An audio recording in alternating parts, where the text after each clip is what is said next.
Olá, mulheres, bom dia. Vamos para mais um devocional. Hoje nós vamos falar sobre a filha de Faraó. Lembram-se da história, né? É o mesmo contexto de Joquebede. Faraó pede para matar os meninos. Nascia uma menina, deixava viver. Nascia um menino, teria que ser jogado no Nilo e morria um afogado.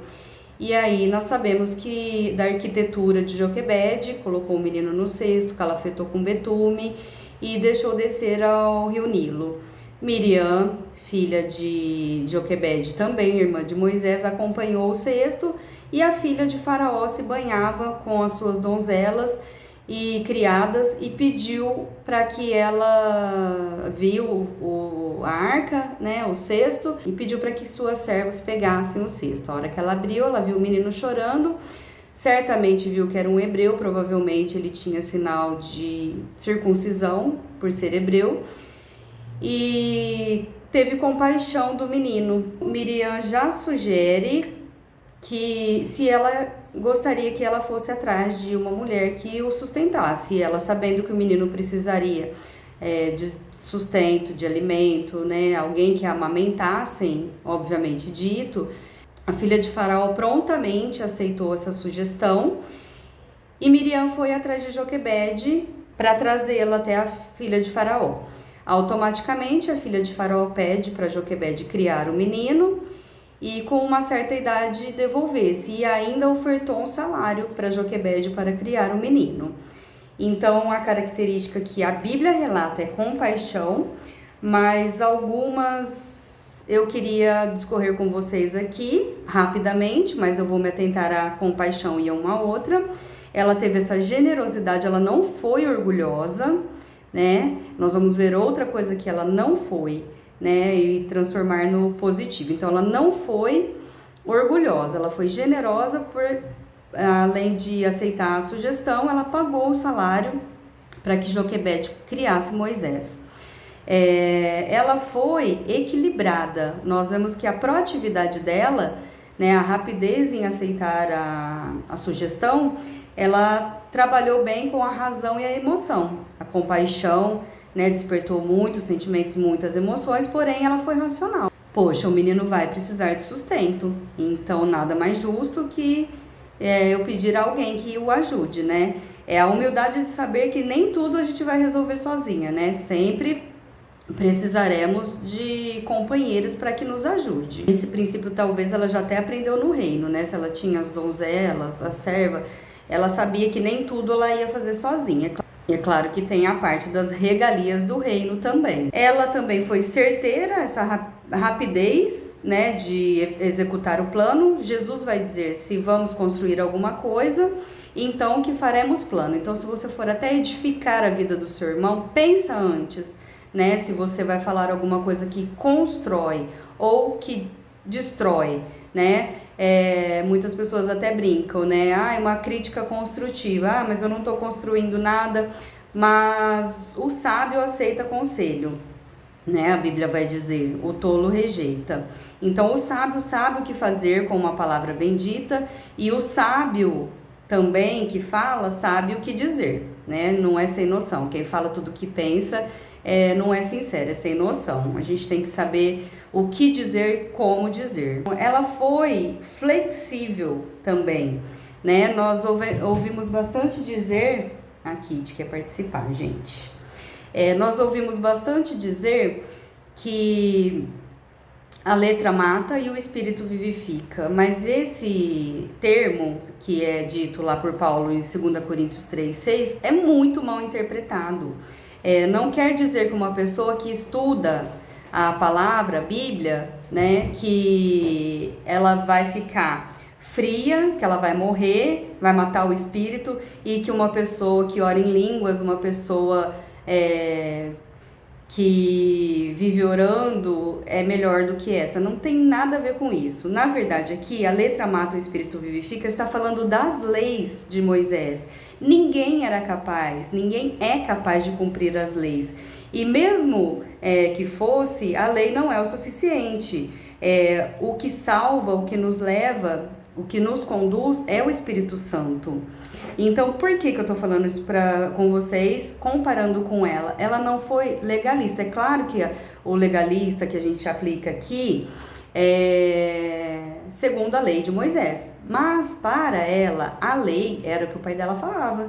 Ele era a autoridade máxima e o mandato era matar os meninos. Não seguiu essa lei estúpida. Então, uma lei que é estúpida há de ser questionada, porque lá em Romanos 13 vai dizer que toda autoridade é instituída por Deus para fazer o bem. Então, assim, isso é um assunto para outra hora, um assunto polêmico e um assunto que nos faz pensar, tá? E eu quero colocar essa pulga atrás da orelha, já que a gente está estudando, que a gente busque sabedoria para essas coisas também. Então, uma lei estúpida tem que ser questionada, nem sempre a gente tem que se submeter, né? Até mesmo se vier de uma liderança espiritual. Mas é assunto para outra hora. Então ela foi flexível. Então sabemos que, agora aprendemos que a letra mata, o espírito vivifica, né? Às vezes a gente ouve até uma pessoa falar assim, mas eu não mato, eu não estupro, eu não furto, eu vivo uma vida bem, mas isso não é o suficiente para a salvação. Se você não aceitar Jesus como seu Senhor e Salvador, né, ele nos amou primeiro, ele que é quem nos salva, a gente não perde a salvação, mas se você não aceitar a ação do Espírito Santo na sua vida, de nada vale você seguir as leis. E você, meu irmão, não vai conseguir cumprir todas as leis de Moisés que está escrito lá em Êxodo 20. Você não mata? Não mata com a faca e com a pistola, né? Mas Tiago vai dizer, como a Patrícia trouxe com propriedade a palavra para as mulheres, que a língua é capaz de matar. Então essa observância das leis e mandamentos, a lei vai nos mostrar que está errado. E o Espírito Santo vai fazer-nos mudar de postura. Então, um não sobrevive sem o outro. Então, não é a lei que vai te dar a salvação e que também vai te dar o direito de cobrar os seus irmãos, né? Não é pela lei. Então ela não foi legalista. Então uma regra absurda, aquilo que não é a vontade de Deus, não é para ser cumprida. E aqui nós vemos que ela teve uma ação do Espírito Santo, né? Deus usa quem Ele quer, na hora que Ele quer. E nós vimos que apesar dela ter uma religião pagã, que provavelmente essa descida na água para se banhar poderia ser um ritual ao Deus pagão, ela teve uma movimentação do Espírito Santo, né? Além nós podemos até fazer uma analogia com o ID, né? Miriam fez o ID, a gente tem que ter essa persuasão para cativar as pessoas pelo Espírito Santo. Então, o Espírito Santo faz o papel de convencer do juízo, do pecado e da justiça e coloca em nós tanto o desejo quanto o realizar. E como uma boa melancólica, eu vou fazer até uma alegoria, perdão, dá licença, tá? Porque se em Gênesis diz que o Espírito se move sobre as águas do mar, vamos dizer assim que o Espírito estava presente ali convencendo, né? E dando esse sentimento de compaixão e equilibrando essa razão dela. E a compaixão que temos para dizer dela? A compaixão é um movimento em nós, em nosso ser, que deve fazer parte da vida do cristão. A Bíblia diz assim que o amor de Deus nos constrange. Imagina o amor de Deus inspirado em nós, nos iluminando e fazer-nos ter uma ação compatível às ações de Jesus, que ele era totalmente voltado à vontade de Deus. Imagina você receber aquilo que você dá para as pessoas. Não que a nossa motivação deva ser essa. A gente tem que fazer o bem, né? E a Bíblia fala que aquele que sabe que tem que fazer o bem não faz, nisso peca.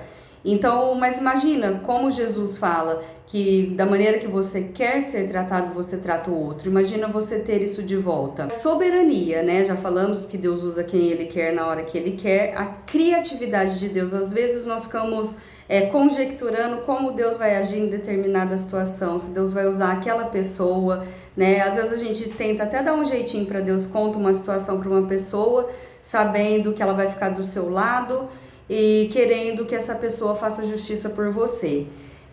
A Bíblia diz assim, quão profundidade da riqueza e da sabedoria e do conhecimento de Deus, quão insondáveis são os pensamentos de Deus.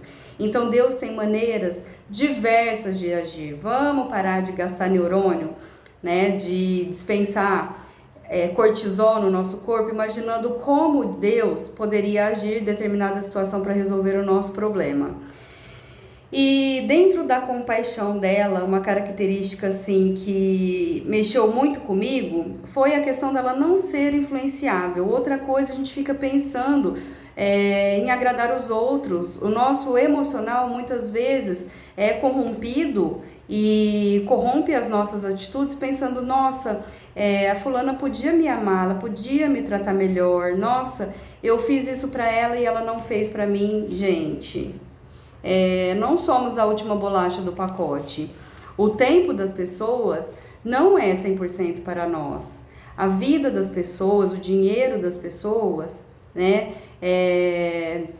não é 100% para nós. Vamos deixar essa carência, essa dependência emocional. Uma vez eu já fui carente, dependente emocional, me fez muito mal. Então eu não costumo nutrir isso nas pessoas. A Juliana me mandou um vídeo do Brasil Paralelo, das camadas da personalidade. Gente, eu achei excelente. E eu fiquei tão feliz de saber o tanto que eu cresci, né? Que eu subi ali nas camadas. Mas o que me fez crescer é o que a Bíblia fala, foi a tribulação, né? Foi a rejeição de muitas pessoas. Gente, nem todo mundo vai ser nosso amigo e graças a Deus por isso. Nem todo mundo vai gostar da gente. Tem gente que vai gostar da gente pelo mesmo motivo que outras odeiam. Amém? Né? E ela não deixou que a crença dos outros, ela poderia ter pensado, ela se arriscou.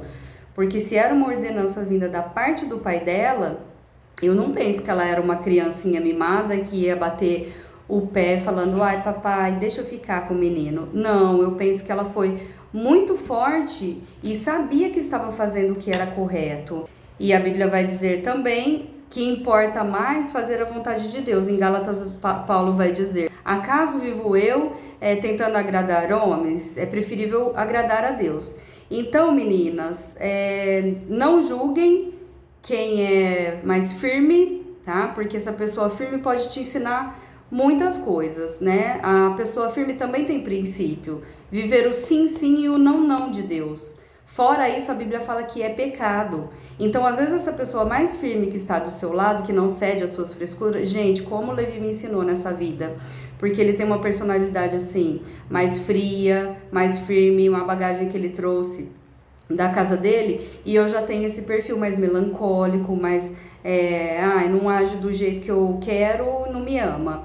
Então, assim, às vezes essa pessoa mais firme está te ensinando alguma coisa que você nem imagina.